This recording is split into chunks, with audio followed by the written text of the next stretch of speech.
Oke. Assalamualaikum warahmatullahi wabarakatuh. Waalaikumsalam warahmatullahi wabarakatuh. Terima kasih kepada Ibu Nurul Hidayah sebagai calon guru penggerak angkatan 7 dari TK Masyitah Al-Futuh.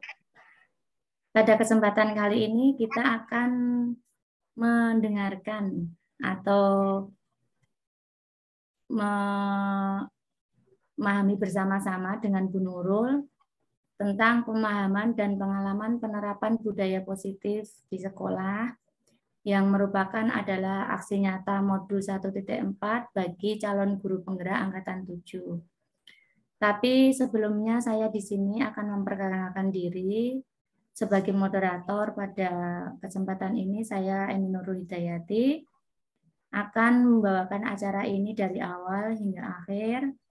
Nah, saya selaku pembawa acara akan membawakan acaranya untuk yang pertama yaitu pembukaan, untuk yang kedua yaitu acara inti, dan untuk yang ketiga adalah penutup.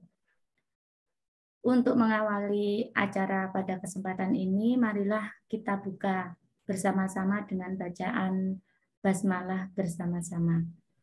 Bismillahirrahmanirrahim. Terima kasih.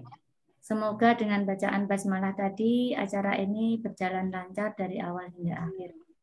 Untuk acara yang kedua yaitu acara inti yang pada kesempatan ini akan dibawakan oleh Ibu Nurul Hidayah selaku calon guru penggerak angkatan 7 dari TK Masyitah Al-Futuh Kabupaten Bantul. Waktu dan tempat saya persilahkan. Oke, terima kasih kepada Ibu Eni Nurul. Selamat malam teman-teman semuanya. Selamat malam. Sehat ya Bu. Selamat malam. Selamat malam. Di sini saya itu akan memberikan pemahaman dan pengalaman penerapan budaya positif yang sudah saya terapkan di TK Masyitah Al-Futuh, khususnya kelas saya kelas A3. Nah, nanti di sini kita saling sharing, saling tanya jawab, saling melengkapi. Yang sudah punya pengalaman boleh nanti disampaikan di sini. Seperti itu ya. Oke, kita mulai aksi nyata modul 1.4, pemahaman dan pengalaman penerapan budaya positif oleh saya sendiri, Nurul Hidayah SPD, calon guru penggerak angkatan 7 dari TK Masyitah Al-Futuh, Kabupaten Bantul. Pada kesempatan kali ini, saya akan mengeksplorasi konsep modul budaya positif. Di sini nanti saya akan membahas 6 konsep. Yang pertama di sini, disiplin positif dan nilai-nilai kebajikan universal. Kemudian yang kedua, nanti kita akan membahas teori motivasi, hukuman, dan penghargaan, serta restitusi. Untuk yang ketiga, di sini kita nanti akan membahas keyakinan kelas. Dan yang keempat, kebutuhan dasar manusia dan dunia berkualitas. Kemudian yang kelima, restitusi, yaitu 5 posisi kontrol. Dan yang keenam, yang terakhir, kita nanti akan membahas restitusi, yaitu segitiga restitusi. Masuk ke materi yang pertama, yaitu disiplin positif. Kira-kira disiplin itu apa ya, Bapak Ibu? Ada yang bisa sharing? Kalau kita mendengar kata disiplin itu, kira-kira yang terpikirkan dalam benak kita itu apa seperti itu? Boleh sharing, Bapak Ibu? Aku baik. Nah, apalagi ada lagi? Ya, disiplin positif itu dalam budaya kita, di dalam budaya kita itu, makna kata disiplin itu dimaknai menjadi sesuatu yang dilakukan seseorang pada orang lain untuk mendapatkan kepatuhan. Kita cenderung menghubungkan kata disiplin dengan ketidaknyamanan. Jadi disiplin itu adalah sesuatu yang kalau kita pikirkan itu harus kita jalankan, tapi kesannya itu terpaksa seperti itu. Aturan seperti itu. Nah, dalam budaya kita itu seperti itu makna kata disiplin di dalam budaya kita. Nah, kita sebagai pendidik, tujuan kita adalah, tujuan disiplin positif itu adalah menciptakan anak-anak yang memiliki disiplin diri sehingga mereka bisa berperilaku dengan mengacu pada nilai-nilai kebajikan universal dan memiliki motivasi intrinsik bukan ekstrinsik. Ya. Motivasi intrinsik kemarin adalah apa, Bu?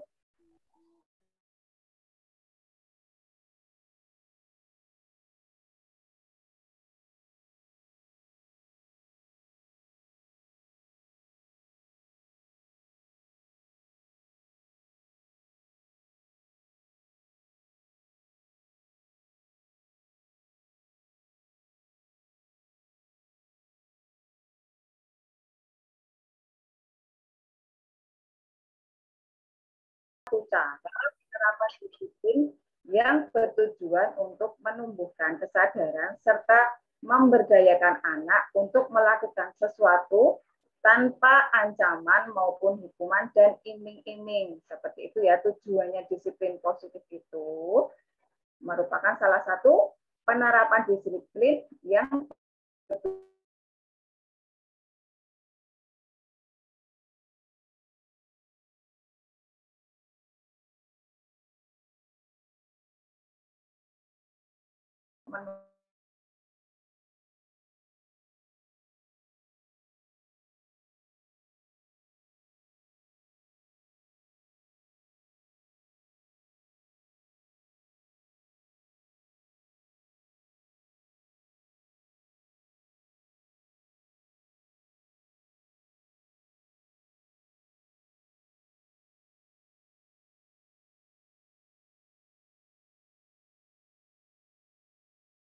paradigma pembelajaran baru.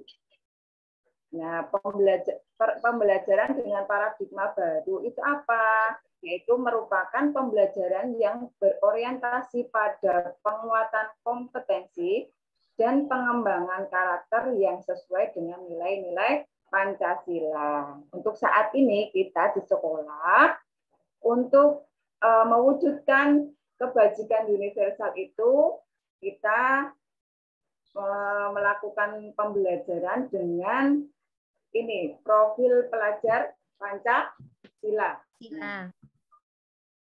Untuk menuju kebajikan universal ini kita sekarang ini menggunakan profil pelajar Pancasila. Yuk, apa saja Ibu profil pelajar Pancasila kita? Yang pertama, beriman, bertakwa, ya, mandiri, bernalar kritis, terus kritis, berkebinekaan global. Nah, ini adalah sebuah paradigma baru yang dipakai suatu lembaga untuk menuju menjadi tujuannya profil pelajar Pancasila ini adalah sebuah paradigma baru yang digunakan untuk menuju nilai-nilai kebajikan universal seperti itu. Nah, di sini kita masuk ke motivasi perilaku manusia. Kita itu berperilaku itu ternyata ada beberapa motivasi. Apa itu motivasi, Bu? dorongan. Ya, betul. Ada lagi?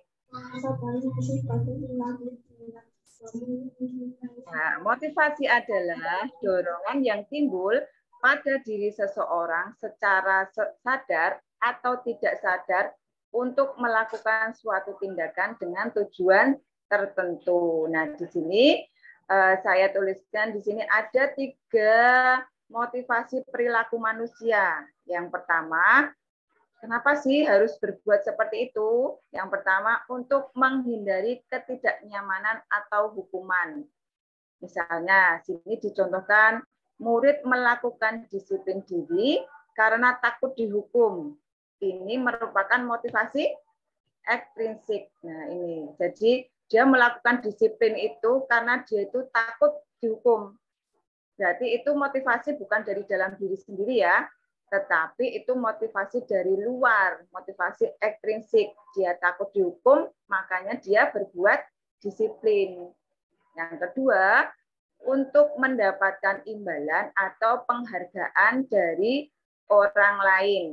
Nah, contohnya di sini, murid melakukan disiplin diri karena ingin mendapatkan imbalan. Ini hampir sama dengan tadi ya. Ini merupakan motivasi ekstrinsik, motivasi dari luar. Dia melakukan disiplin positif itu karena ada imbalan. Misalnya gini, oh aku mau mengerjakan tugas ini biar nanti saya dapat hadiah dari bu guru, seperti itu. Itu adalah motivasi ekstrinsik. Kemudian yang ketiga, untuk menjadi orang yang mereka inginkan dan menghargai diri sendiri. Nah, ini contohnya, murid melakukan disiplin diri karena sadar akan nilai kebajikan dirinya. Ini merupakan motivasi intrinsik. Jadi ini dia melakukan disiplin positif itu sudah ada di dalam hatinya, di dalam dirinya. Oh, kalau saya tuh berangkat sekolah harus tepat waktu. Biar saya itu jadi anak yang pintar. Oh, saya itu harus mendengarkan bu guru karena saya mau jadi diri yang lebih baik. Itu adalah berperilaku disiplin positif sudah memiliki motivasi intrinsik. Jadi dia motivasi dalam dirinya sendiri, bukan karena takut karena takut mau dapat hukuman atau dia dapat iming-iming dari guru, tapi dia melakukan disiplin itu karena sudah sadar. Sudah bisa dipahami motivasi perilaku manusia, Ibu? Ya. Karena takut dapat hukuman, mau dapat imbalan, itu motivasi dari luar. Nah, kalau motivasi dari dalam itu berarti dia itu sudah sadar kalau saya harus disiplin itu karena saya mau menjadi diri yang lebih baik. Ya, kita perilaku motivasi perilaku itu ada 3 seperti itu. Kemudian di sini ada hukuman, konsekuensi, dan restitusi. Nah, di sini kita akan membedakan apa itu hukuman, konsekuensi, dan restitusi. Kenapa 3 ini harus dibandingkan? Karena 3-tiganya ini memiliki kelebihan dan kelemahan sendiri-sendiri. Misalnya kita mempunyai murid yang anaknya itu nggak mau memperhatikan. Nah, nggak mau memperhatikan di situ nanti kita sebagai guru itu bisa memilih mau ngasih dia hukuman, konsekuensi, atau restitusi. Nah, ini nanti ada bedanya 3 itu. Misalnya gini ya, untuk hukuman itu sesuatu yang menyakitkan, yang harus terjadi. Tetapi kalau kita sesuatu itu memang harus terjadi. Tetapi kalau restitusi itu merupakan pilihan. Nah, di sini ada hukuman, konsekuensi, dan restitusi. Ini adalah 3 hal yang sangat berbeda. Kita sebagai guru harus pintar memilih saat menyelesaikan masalah kepada murid kita, saat murid kita itu melakukan hal-hal yang kita anggap salah gitu ya, tidak disiplin gitu ya. Nah, yang di sini misalnya hukuman tidak nyaman untuk murid atau anak untuk jangka panjang. Sedangkan konsekuensi tidak nyaman untuk murid atau anak untuk jangka waktu pendek. Sedangkan restitusi menguatkan untuk murid atau anak dalam jangka waktu panjang. Satu lagi saya akan bahas di sini, nanti akan kita perdalam di restitusi ya. Di sini hukuman, anak yang kita hukum itu korban mendapatkan keadilan, tetapi kalau di konsekuensi korban bisa diabaikan. Sedangkan restitusi korban mendapatkan ganti. Jadi nanti kita pahami di sini di slide selanjutnya apa bedanya konsekuensi, hukuman, dan restitusi ya, seperti itu. Nah, di sini. Ini contoh kasus ya, untuk perbedaan tadi. Contoh kasus misalnya saya ambil siswa sering tidak mengerjakan PR. Nah, kalau kita sebagai guru itu, kalau kita memberikan hukuman, berarti guru menghukum siswa tersebut dengan berdiri di depan kelas. Misalnya ada murid saya nih tidak mengerjakan PR. Saya kasih hukuman dia untuk berdiri di depan kelas. Saya marah dan murid merasa takut. Itu hukuman. Sedangkan konsekuensi, ambil langkah konsekuensi, guru memberikan konsekuensi untuk mengerjakan PR-nya saat istirahat atau dikerjakan sebanyak 2 kali lipat. Guru tegas dan siswa menghormati peraturan. Itu untuk konsekuensi. Sedangkan restitusi, guru menanyakan keyakinan kelas atau dirinya dan membantu siswa menyelesaikan masalahnya. Guru terbuka dan siswa menghormati dirinya dan orang lain. Ya, misalnya nih, si A tidak mengerjakan PR, saya langsung marah ini jadi guru. Kamu saya hukum, kamu berdiri di depan kelas karena kamu tidak mengerjakan PR. Kalau saya jadi guru seperti itu, berarti murid saya akan merasa takut. Kalau konsekuensi, ini juga ada bagusnya konsekuensi. Kamu sudah tahu konsekuensinya, nak. Kalau kamu tidak mengerjakan PR, berarti kamu harus mengerjakan PR saat istirahat. Atau kamu harus mengerjakan sebanyak 2 kali. Itu gurunya tegas dan siswa menghormati peraturan. Kalau kita sebagai guru mengambil konsekuensi seperti itu. Kalau kita sebagai guru mengambil restitusi, kita tanya dulu, kenapa kamu tidak mengerjakan PR? Kita tanya baik-baik. Ada masalah apa? Ada kesulitan. Nah, itu kan di telinga anak itu lebih nyaman ya, Bu. Guru menanyakan dulu keyakinan kelas kita. Kita sudah punya keyakinan kelas loh, nak. Kalau kamu tidak mengerjakan PR, apa keyakinan kelas kita? Oh, nanti muridnya akan berpikir. Murid akan mengingat-ingat keyakinan kelas. Terus kalau sudah kita tanya, ada apa? Kenapa kamu tidak mengerjakan PR? Pasti ada sesuatu. Atau mungkin dia tuh kelupaan, atau dia sakit, atau seperti apa. Itu kita tanya dulu. Guru terbuka dan siswa menghormati dirinya dan orang lainnya. Jadi hukuman, konsekuensi, dan restitusi itu sangat berbeda. Jadi kita sebagai guru, kalau menghadapi siswa yang tidak disiplin positif, kita mau kira-kira Bapak Ibu mau mengambil langkah yang mana? Hukuman, konsekuensi, atau restitusi? Berusaha untuk restitusi, Bu. Ya, kita harus saling berusaha. Karena memang sangat susah sekali untuk menjadi guru yang mengambil langkah restitusi. Jadi kita harus sering-sering belajar, ya, seperti itu.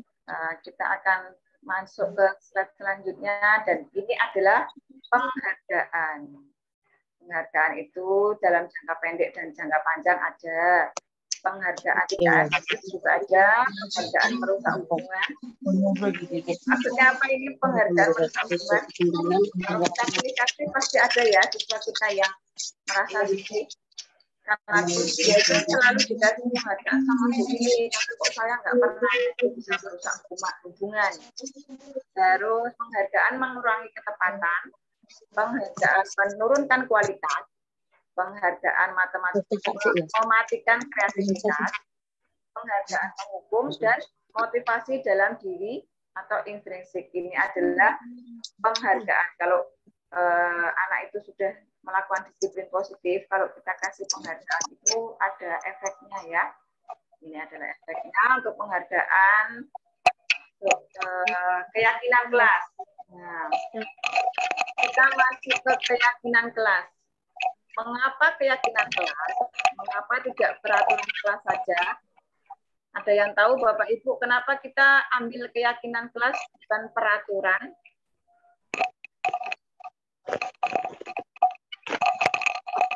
Karena kalau keyakinan kelas kan kita buatnya sama anak-anak. Kalau peraturan mungkin cuma gurunya atau Pak gurunya yang buat.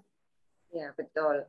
Kalau keyakinan kelas itu kita buat bersama-sama. Jadi anak-anak itu melakukan disiplin positif itu lebih lebih senang karena kita buat bersama-sama dan mereka pasti ingat. Tapi kalau peraturan kelas, gurunya yang membuat, anaknya yang melakukan disiplin positif seperti itu. Misalnya di sini saya berikan contoh, mengapa kita memiliki peraturan tentang penggunaan helm pada saat mengendarai kendaraan roda 2 atau motor? Di sini pasti ada beberapa jawaban, J. Kemungkinan jawaban adalah untuk keselamatan atau karena biar tidak kena tilang. Yang mana nih? Kira-kira kalau kita pakai motor nih, harus pakai helm, karena keselamatan kita atau karena tidak seperti itu. Jadi ini ya ada kalau motivasi dalam diri mungkin karena keselamatan ya, tapi kalau motivasinya dari luar, no, aku kalau nggak pakai helm nanti kena tilang polisi. Nah, itu adalah motivasi dari kakak. Nah, saya saat ini sudah melakukan kegiatan membuat keyakinan kelas di kelas saya. Sebelum ini saya sudah diskusi sama anak-anak. Kemudian saya print gambarnya, gambar dan kata-kata. Nah, ini saat kita diskusi, kemudian anak-anak menempelkan hasil diskusi kita, sudah saya ketik, sudah saya bikin gambar, kemudian ditempel sama anak-anak. Nanti setiap pagi saya ingatkan lagi, setiap setelah selesai berdoa, saya bilang sama anak-anak bilang ini. Oke anak-anak, kita sudah punya keyakinan kelas. Keyakinan kelas kita ada berapa? Sudah mereka ngomong nih, 5 Bu Guru apa saja. Nah, ini seperti itu. Nah, nanti anak-anak dengan setiap hari ditanya keyakinan kelasnya, dia akan ingat, oh di kelas ini ada keyakinan kelas. Kalau saya berbuat ini, orang Bali langsung berkonten. apa saja sih keyakinan kelas yang sudah saya buat di kelas saya? Nah, ini adalah keyakinan kelas A3 tempat saya. Yang pertama, saya memberikan 5S ya. Salam, sapa, sopan, santun. Dengan gambar-gambar ini, karena saya mengupload di PKG, anak-anak belum bisa membaca, jadi dipermudah dengan gambar. Biar anak itu mengingat dengan gambar, dan setiap hari kita tanya, maka anak-anak itu akan ingat. Oh Bu, kalau gambar matahari tersenyum itu berarti keyakinan kelas kita itu harus senyum, salam, sapa, sopan, dan santun. Kemudian apa yang kedua? Ini ada anak-anak yang sedang bersih-bersih. Berarti keyakinan kelas kita apa? Menjaga kebersihan kelas. Seperti itu.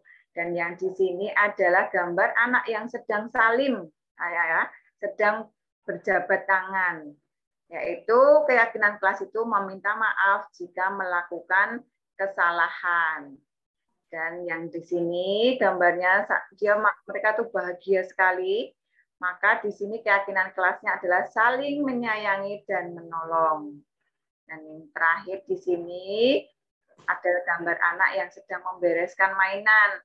Keyakinan kelasnya adalah mengembalikan alat main yang digunakan. Jadi di kelas saya itu saya buat keyakinan kelas itu ada 5, Bapak Ibu, ada 5. Dan disesuaikan dengan gambar-gambar agar anak itu mudah mengingat karena anak TK itu belum bisa membaca. Jadi dipermudah dengan gambar-gambar. Saya tempel di tembok, mereka lihat itu sudah, oh saya harus menjaga kebersihan. Kalau saya habis bermain, saya habis makan snack, harus dibereskan, harus bungkus snacknya harus saya buang di tempat sampah, mereka ingat dengan gambar-gambar seperti ini. Kemudian nih, kita masuk ke kebutuhan dasar manusia. Kebutuhan dasar manusia itu ada 5, Bapak Ibu. Yang pertama, kebutuhan bertahan hidup. Kemudian, kasih sayang dan rasa diterima. Ketiga, penguasaan kebutuhan pengakuan atas kemampuan. Yang keempat, kebebasan atau kebutuhan akan pilihan. Dan yang 5 itu kebutuhan kesenangan. Nah, itu adalah kebutuhan dasar manusia. Nanti saya akan bahas satu-satu kebutuhan dasar manusia, nggih.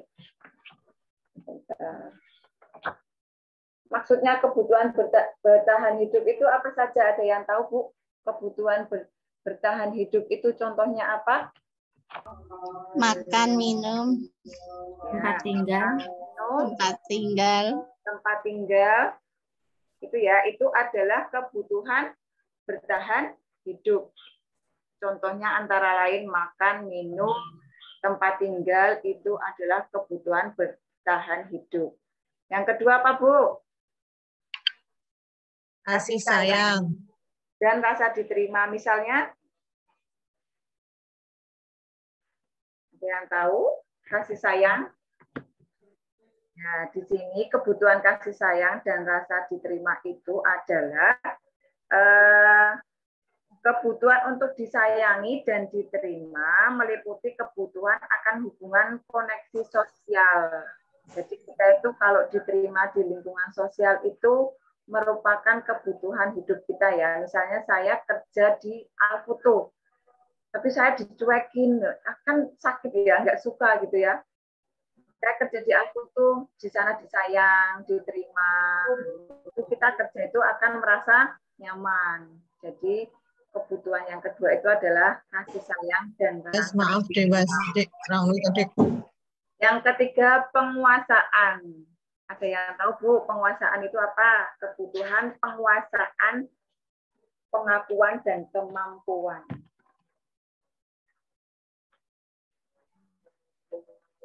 Ya, kebutuhan penguasaan, pengakuan, kemampuan itu misalnya gini. Kita itu mempunyai suatu keahlian. Dengan kekuatan menjadi kompeten, menjadi terampil, diakui atas prestasi dan keterampilan kita, didengarkan dan memiliki rasa harga diri. Kebutuhan ini meliputi keinginan untuk dianggap berharga. Jadi kita itu dianggap, saya kerja di Alfoto misalnya, nah, saya di sana tuh dianggap ya dihargai kayak gitu. Itu merupakan kebutuhan pengakuan atas kemampuan. Bisa membuat perbedaan, bisa membuat pencapaian, kompeten, diakui dan dihormati. Ini merupakan self-esteem ya, dan keinginan untuk meninggalkan pengaruh seperti itu. Kemudian kebebasan. Apa, Bu? Contohnya kebebasan. Kebutuhan dasar manusia yang kebebasan ini. Ada yang tahu? Nah, di sini adalah kebutuhan akan kemandirian, otonomi, memiliki pilihan, dan mampu mengendalikan arah hidup seseorang. Anak juga, Bu, anak-anak itu dengan kebutuhan kebebasan yang tinggi menginginkan banyak pilihan. Mereka perlu banyak bergerak, suka mencoba-coba, tidak terlalu terpengaruh orang lain, dan senang mencoba hal baru dan menarik. Itu adalah kebebasan. Jadi kalau anak-anak itu senang bebas, mencoba hal-hal yang baru, kritis ya, kreatif seperti itu adalah kebebasan atau pilihan. Dan yang kelima adalah kebutuhan kesenangan. Adalah kebutuhan untuk mencari kesenangan, bermain, tertawa, itu juga kebutuhan kita ya Bapak Ibu. Jadi kalau kita tertawa itu ternyata itu kebutuhan kita. Bayangkan Bu, Bapak, kalau hidup kita tanpa kita nikmati, kan sedih ya kalau kita nggak menikmati hidup ini. Jadi kita tuh harus menikmati kehidupan. Jadi di sini Gleiser menghubungkan kebutuhan akan kesenangan dengan belajar. Semua tingkat tingkat kemampuan kita itu kalau kita dapat mencapainya, kita tuh akan merasa senang. Kita kumpul-kumpul seperti ini, kita berbincang-bincang sama teman-teman, terus kita ketawa, itu adalah sebuah kebutuhan. Sama dengan anak-anak, mereka di sekolah, mereka ketemu teman-teman, senang, bahagia, itu adalah merupakan kebutuhan dasar hidup manusia. Sampai di sini, kita akan masuk ke slide selanjutnya.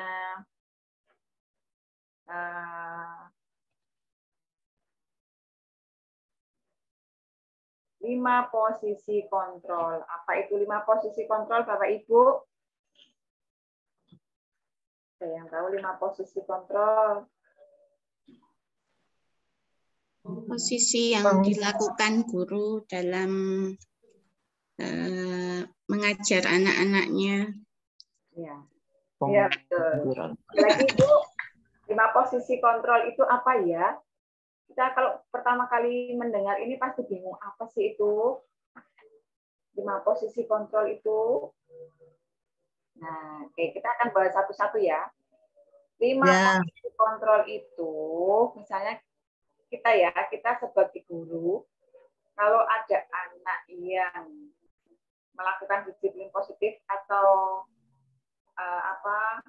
melakukan hal-hal yang di luar kebiasaan, dan kita bukan nakal ya, tapi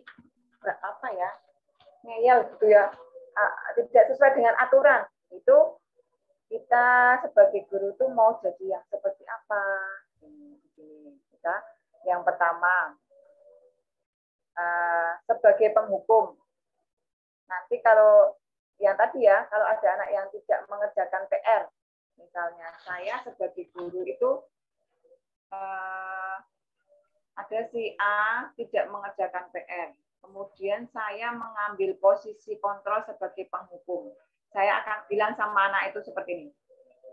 Patuhi aturan saya, awas kalau tidak. Nah, itu kira-kira di telinga anak itu enak tidak, Bu? Tidak. Enak. Ya, jadi anaknya merasa bersalah gitu ya. Terus posisi kontrol yang kedua. Saya sebagai guru yang anak tadi tidak mengerjakan PR, saya bilang gini, gimana coba kalau orang tua kamu tahu kamu berbuat seperti ini, kamu nggak pernah mengerjakan PR. Kan ini ya, kurang memanusiakan manusia seperti itu ya. Jadi membuat anak itu merasa bersalah. Oh iya ya, kalau aku nggak mengerjakan PR nanti orang tuaku seperti ini, seperti itu. Kemudian kita jadi guru, kita mengambil posisi teman. Ya sudah, kali ini tidak apa-apa. Nanti Ibu bantu bereskan, nanti Ibu bantu bagaimana kamu agar bisa menyelesaikan PR kamu. Ini lebih enak didengar. Kemudian kita sebagai guru jadi pemantau. Kita tanya seperti ini. Kamu tahu nggak keyakinan kelas kita, konsekuensinya apa kalau tidak mengerjakan PR? Oh Bu, saya harus seperti ini Bu. Jadi anak yang berpikir ya, kalau ini anak yang berpikir. Kamu tahu nggak kalau konsekuensinya kelas kita itu apa? Masih ingat nggak? Jadi anaknya berpikir, terus nanti dia menjawab, ya Bu, saya harus seperti ini. Itu sebagai pemantau. Sedangkan kalau kita jadi guru atau kepala sekolah ya, mengambil posisi manajer, ada anak yang tidak mengerjakan PR, kita tanya seperti ini. Kita sudah punya keyakinan kelas, apa yang kita yakini. Terus kalau kamu seperti itu, boleh kamu, terus kalau kamu seperti itu, kira-kira kamu harus melakukan apa, gitu. Sampai di sini, Bapak Ibu paham 5 posisi kontrol bedanya ya? Kira-kira kalau kita jadi guru, enaknya di posisi mana, Bu? Penghukum, pembuat merasa bersalah, teman, pemantau, atau manajer? Kalau bisa ya manajer, Bu Nurul. Ada lagi? Masih belajar, Bu Nurul. Iya, sama kita juga masih belajar. Ya. Kalau harus bisa ya. Ya, selama ini pengennya sih jadi masih manajer, tapi kadang-kadang kan masih jadi penghukum. Iya. Sama. Makanya kita belajar bareng-bareng ya Bapak Ibu. kita jadi guru itu, lihatlah posisi kontrol kita sebagai guru atau kepala sekolah. Kita harus jadi penghukum, pembuat rasa bersalah, teman, pemantau, atau manajer. Kira-kira kalau kita jadi murid aja Bapak Ibu, kita jadi murid itu enaknya tuh guru kita itu jadi yang mana kan? Pasti kita juga memilih guru kita itu menjadi manajer ya. Nggak mungkin ya kita tuh jadi murid terus saya kepengennya guru saya itu jadi penghukum gitu ya. Nggak enak sekali ya kalau jadi penghukum itu. Kayaknya sih seperti itu ya. Jadi guru atau kepala sekolah itu kita harus memahami 5 posisi kontrol itu. Kita harus benar-benar menguasai 5 posisi kontrol ini. Jangan sampai kita sudah tahu teorinya, tetapi kita masih menghukum anak tersebut, masih menggunakan pembuat merasa bersalah. Mending-mending ya kalau teman, pemantau gitu ya. Tapi kalau bisa karena kita sudah tahu teorinya, mari kita belajar untuk menjadi guru di posisi kontrol sebagai manajer. Bisa Bapak Ibu? Insya Allah. Insya Allah. Bisa ya. Mudah-mudahan sampai ke sana. Bismillah, bareng-bareng. Ya, sama-sama belajar. Jadi kalau kita nanti ada anak yang kira-kira di luar disiplin positif, kita posisikan kita sebagai manajer. Jangan sampai kita ada di posisi penghukum atau pembuat merasa bersalah. Ya, seperti itu sudah paham ya Bapak Ibu? Insya Allah. Gitu ya. Oke, kita masuk ke segitiga restitusi. Apa itu segitiga restitusi? Ini adalah segitiganya. Ini adalah segitiga restitusi. Kita akan bahas ya satu-satu ya Bapak Ibu ya, segitiga restitusi ya. Oke. Kita akan masuk ke konsep disiplin pendekatan restitusi. Apa itu restitusi? Apa Bu, restitusi? Proses menciptakan kondisi bagi murid untuk memperbaiki kesalahan mereka. Sehingga mereka itu bisa kembali pada kelompok mereka dengan karakter yang lebih kuat. Nah, seperti itu, G. Restitusi adalah proses menciptakan kondisi bagi murid untuk memperbaiki kesalahan mereka sehingga mereka bisa kembali pada kelompok mereka dengan karakter yang lebih kuat. Nah, di sini kita masuk ke ciri-ciri restitusi. Bukan untuk menebus kesalahan, namun untuk belajar dari kesalahan. Memperbaiki hubungan, tawaran bukan paksaan. Restitusi menentukan untuk melihat ke dalam diri. Restitusi mencari kebutuhan dasar yang mendasari tindakan. Dan yang terakhir, restitusi diri adalah cara yang paling baik. Oke, kita bahas satu-satu di slide selanjutnya. Nah, ini adalah gambar segitiga restitusi. Sisi yang pertama ini di sini Bu, yang di bawah ini. Sisi pertama ini adalah menstabilkan identitas. Ya, saya bacakan di sini. Atau ada yang mau membacakan yang bagian sini, Bu? Yang sini. Amin. Boleh saya bacakan? Boleh. Oke. Yang hitam ini ya Bu Nurul ya. Menstabilkan identitas. Bagian dasar dari segitiga bertujuan untuk mengubah identitas anak dari orang yang gagal karena melakukan kesalahan menjadi orang yang sukses. Anak yang melanggar peraturan karena sedang mencari perhatian adalah anak yang sedang mengalami kegagalan. Dia mencoba untuk memenuhi kebutuhan dasarnya, namun ada benturan. Kalau kita mengkritik dia, maka dia akan tetap membuatnya dalam posisi gagal. Kalau kita ingin ia menjadi reflektif, maka kita harus meyakinkan si anak dengan cara mengatakan kalimat-kalimat ini. Nah, seperti itu.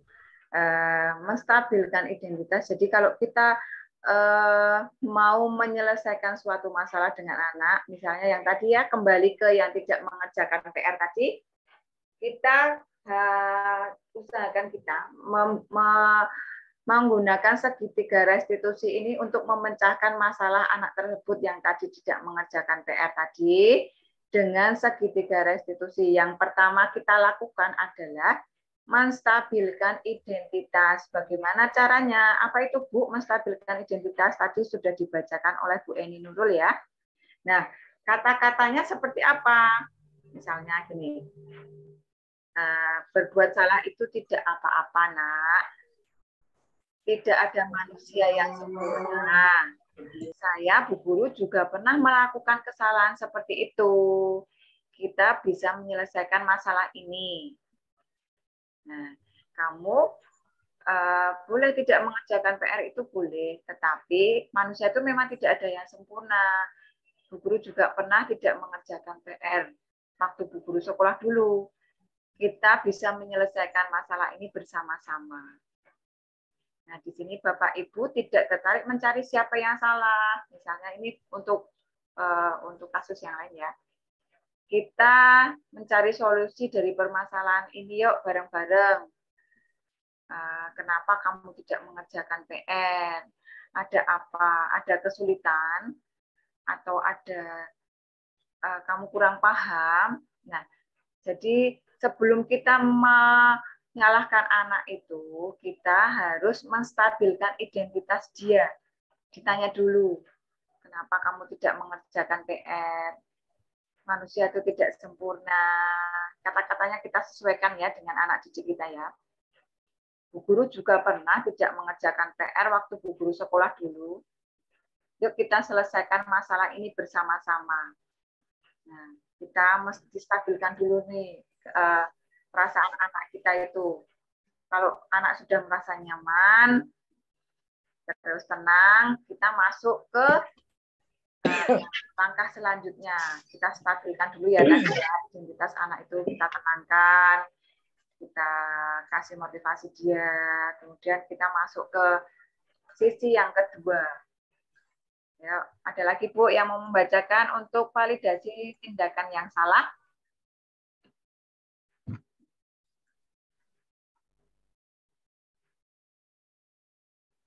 Saya baca. Ya.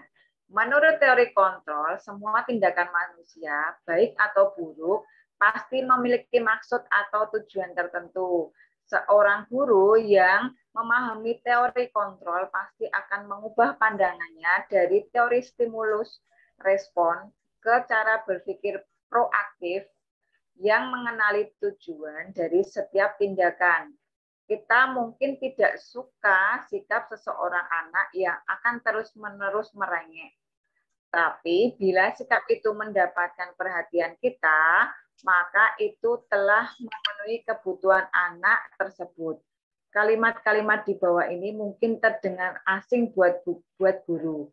Namun bila dikatakan dengan nada tanpa menghakimi akan memvalidasi kebutuhan mereka. Yang pertama tadi kita ini segitiga restitusi. Yang pertama tadi menstabilkan identitas ya Bu. Yang kedua, sisi yang kedua adalah validasi tindakan yang salah. Sisi bagian sini Bu. Tadi kita sudah menstabilkan, kemudian kita masuk ke tindakan yang salah. Kita ini contoh kata-katanya ya. Padahal kamu bisa melakukan yang lebih buruk lagi. Padahal kamu bisa melakukan yang lebih buruk dari ini ya. Kamu pasti punya alasan mengapa melakukan ini. Kamu patut bangga pada dirimu sendiri, karena kamu telah melindungi sesuatu yang penting buatmu. Kamu boleh mempertahankan sikap itu, tapi kamu harus menambahkan sikap yang baru. Ini contoh kasus yang lain ya. Kalau untuk yang contoh kasus tidak mengerjakan PR tadi, kira-kira kata-katanya seperti apa? Ada yang tahu? Kita sharing di sini. Kenapa kamu tidak mengerjakan PR? Apa alasanmu? Nah, bisa. Ada lagi?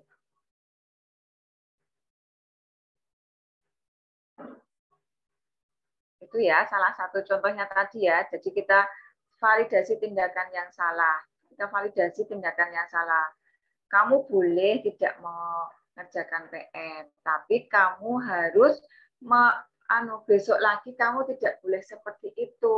Kamu harus mengerjakan PR gitu tuh. Jadi dikasih dulu validasi, kasih dulu identitasnya, terus validasi kesalahannya, divalidasi kamu tuh boleh tidak mengerjakan PR untuk hari ini, tetapi besoknya kamu harus bisa lebih baik dari ini. Jangan kamu ulangi terus seperti itu ya. Itu adalah validasi tindakan yang salah. Kemudian yang ketiga, sisi yang ketiga itu yang di sini. Yang di sini Bapak Ibu. Menanyakan keyakinan. Teori kontrol menanyakan bahwa kita pada dasarnya termotivasi secara internal. Ketika identitas sukses telah tercapai langkah 1 tadi, dan tingkah laku yang salah telah divalidasi di langkah kedua tadi, maka anak akan siap untuk dihubungkan dengan nilai-nilai yang ada, ya nilai-nilai yang dia percaya, dan berpindah menjadi orang yang dia inginkan. Pertanyaan-pertanyaan di bawah ini menghubungkan keyakinan anak dengan keyakinan kelas atau keluarga.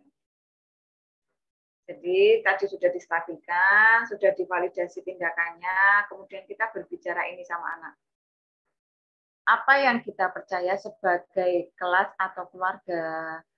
Apa nilai-nilai umum yang telah kita sepakati? Apa bayangan kita tentang kelas yang ideal? Kamu mau jadi orang yang seperti apa? Nah, yuk Bapak Ibu, untuk kasus yang tidak mengerjakan PR, kira-kira kata-katanya seperti apa?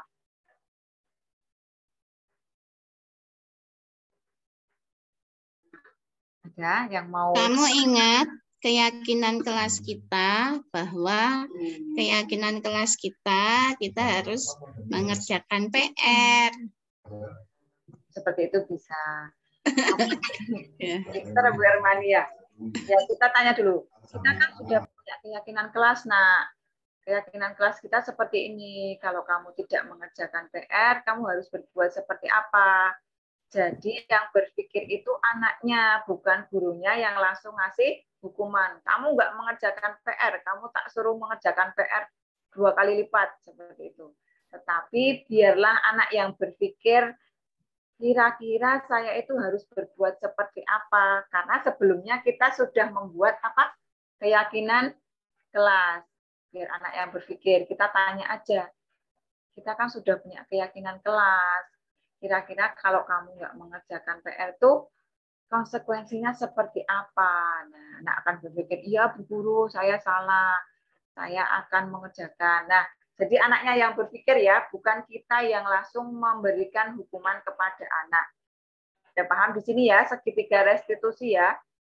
Jadi kalau kita mau mendisiplinkan anak dengan segitiga restitusi, langkah yang pertama adalah apa tadi Bu? Menstabilkan identitas dengan kata-kata apa tadi? Kamu boleh tidak mengerjakan. Kenapa kamu tidak mengerjakan PR? Ada apa? Ada yang salah atau ada yang kesusahan? Kita tanya dulu. Kemudian kita validasi tindakannya. Boleh tidak mengerjakan PR, tetapi lain kali kamu jangan mengulangi lagi. Kamu harus lebih baik dari hari ini. Kemudian yang ketiga, menanyakan keyakinan. Kita kan sudah punya keyakinan kelas. Kira-kira kalau kamu tidak mengerjakan PR itu apa yang harus kamu lakukan? Nah, di sini kan enak ya, kita nggak memarahi anak, kamu harus begini, begini, begini. Tetapi kita tanya dulu, validasi dulu, kemudian anak suruh mengingat, kira-kira apa sih kesalahan saya tuh harus, kalau saya salah tuh harus seperti apa gitu ya. Sudah paham ya di sini ya, segitiga restitusi ya Bu. Sebentar Bu Nurul, saya mau tanya sedikit. Berkaitan dengan pemberian PR, itu saya mau tanya di TK atau PAUD itu apakah boleh kita memberikan PR kepada anak-anak? Oke. Di sini saya PR itu hanya memberikan contoh Bapak Ibu. Kalau di TK saya kira tidak boleh ya memberikan PR kepada anak. Jadi di sini tadi adalah contoh gampangnya biar kita itu gampang mengingat apa sih segitiga restitusi, bagaimana caranya menghadapi anak yang tidak mengerjakan PR seperti itu. Nanti bisa kita ambil kasus yang lain kalau untuk anak TK. Misalnya anak tidak mau membereskan mainan ya. Jadi kasusnya kita ganti nih. Anak tidak membereskan mainan saat selesai bermain. Kita stabilkan identitasnya dulu. Kenapa kamu enggak membereskan mainan? Ada apa?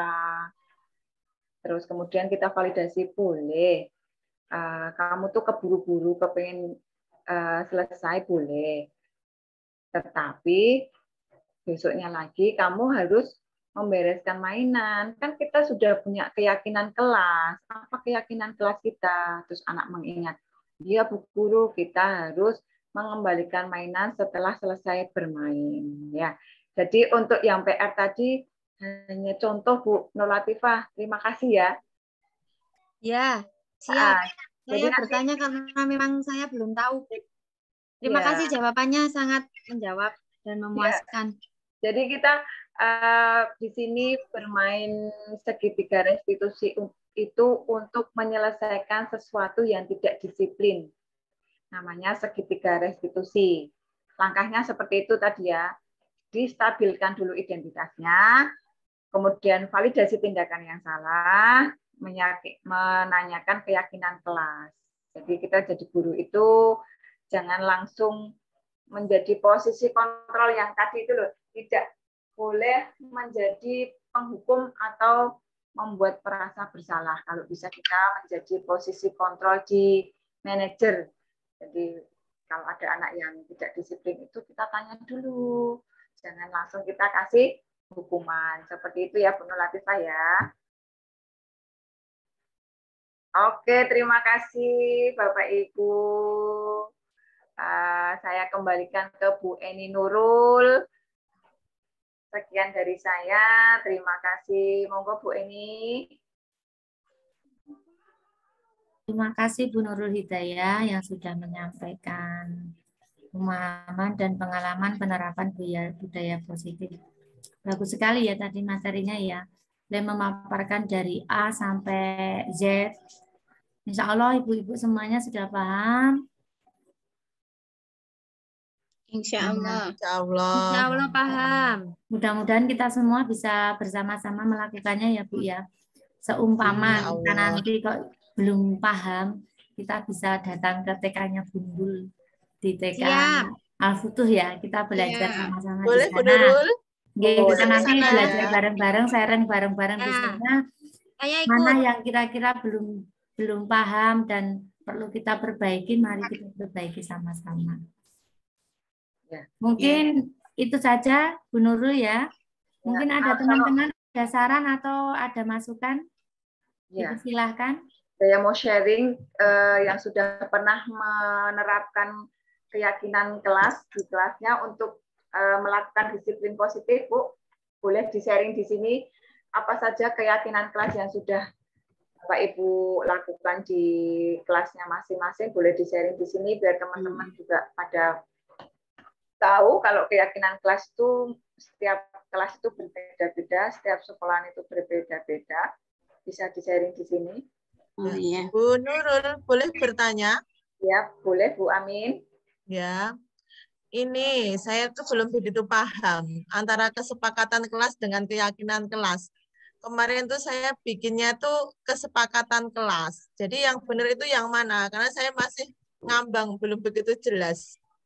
Ya. Ada yang tahu Bu? Kesepakatan kelas apa keyakinan kelas? Keyakinan, Bu. Ya. Karena kalau keyakinan kelas itu, kita itu buatnya kan harus bersama-sama dan disepakati oleh semua warga kelas, baik itu guru maupun anaknya. Seperti itu Bu Amin. Ya. Ya berarti tempat saya ganti bukan kesepakatan kelas ya. Dan menurut itu menurut di modul 1.4 itu keyakinan kelas yang dibuat berdasarkan kesepakatan baik itu dari guru maupun dari siswanya. Jadi nggak cuma guru toh yang membuat peraturan, tapi bersama-sama gitu. Ya, oke, terima kasih. Besok tak benahi, tak dandanani sikit. Ya. Makasih ya, Bu. Ada yang mau sharing-sharing lagi boleh? Ya. Sharing sedikit Bu Nurul tentang posisi kontrol, restitusi posisi kontrol. Nah, itu Ya, posisi saya kontrol. kira sebelum mempelajari modul 1.4 itu, saya itu merasa bahwa posisi kontrol sebagai teman itu sudah yang paling baik gitu loh Bu Nurul. Nah, anak-anak sudah merasa nyaman dengan kita sebagai teman gitu, tidak merasa takut sama guru, nyaman untuk melakukan peraturan-peraturan dari guru itu tadi. Nah, ternyata di modul 1.4 ini untuk posisi kontrol itu yang paling bagus itu ternyata manajer ya. Ya, dan ternyata saya masih intinya masih sangat berusaha sekali untuk menjadi posisi kontrol manajer ini Bu Nurul dan teman-teman, karena memang kadang kita itu kadang emosinya masih belum stabil, masih berubah-ubah gitu loh. Nah, mungkin itu saja pengalaman dari saya, dan insya Allah kalau untuk penghukum itu dan pembuat merasa bersalah itu insya Allah kalau di lembaga kami itu sudah tidak berlaku itu Bu Nurul. Bagus sekali Bu Irma. Jadi di lembaganya Bu Irma sudah tidak ada posisi kontrol guru atau kepala sekolah yang menjadi penghukum atau pembuat rasa bersalah seperti itu ya. Iya, itu masih teman gitu loh. Iya. Saya kira yang teman itu yang sudah paling bagus dan paling enak gitu loh melaksanakannya. Anak-anak juga sudah merasa nyaman gitu. Ternyata posisi yang paling baik itu sebagai manajer. Ya. Kita sama-sama belajar. Ya, terima kasih Bu Irma. Kita sama-sama belajar ya Bapak Ibu. Jadi guru atau kepala sekolah itu kita harus berusaha menjadi posisi kontrol di bagian manajer. Ya, jangan sebagai penghukum atau pembuat rasa bersalah. Kalau bisa kita sebagai manajer. Ada lagi Bapak Ibu yang mau sharing? Ibu Nurul, terkait dengan posisi kontrol sebagai teman tadi yang dikatakan oleh Bu Irma tadi, itu sudah yang terbaik. Tetapi di situ juga ada sisi kelemahannya ya. Kemarin apa itu ke sisi kelemahannya itu anak menjadi ketergantungan dengan gurunya gitu ya. Nah, sedangkan kita itu gurunya itu kan tidak standby selalu mendampingi anak terus. Terkadang kita juga ada kepentingan keluar gitu, semacam itu. Dan harus pintar-pintar memilih posisi guru. Usahakan kita itu berada di posisi kontrol manager, tapi kadang-kadang emosi ya Bu ya. Benar ya. Mengupgrade emosi kita biar emosi kita itu bisa turun gitu ya. Kalau ada anak yang ngeyel atau apa gitu tuh jangan langsung dihukum gitu ya. Susah sekali, tapi kita harus selalu berusaha dan berusaha. Saya kira cukup. Kita foto dulu ya Bu. Iya. Oke.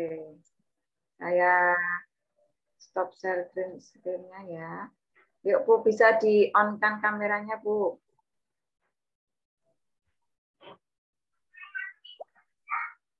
Oh, Pak.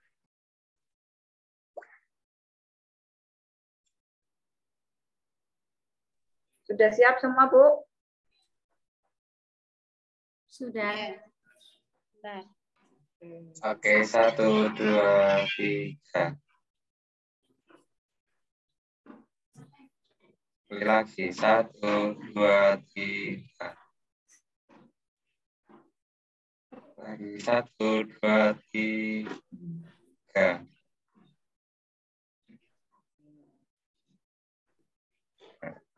Terima kasih. Saya kembalikan lagi ke Bu Eni Nurul.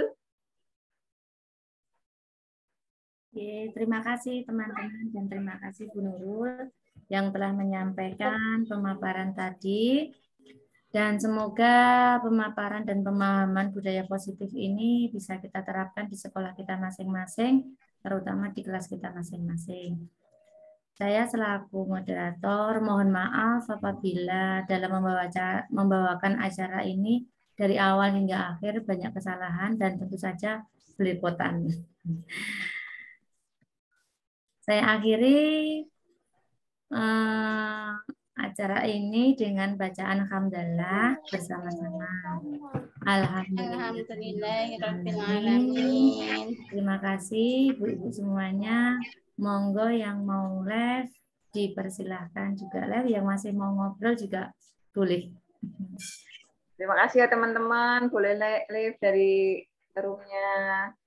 Ya, sama-sama Bu Nurul. Sama-sama Bu Nurul. Semangat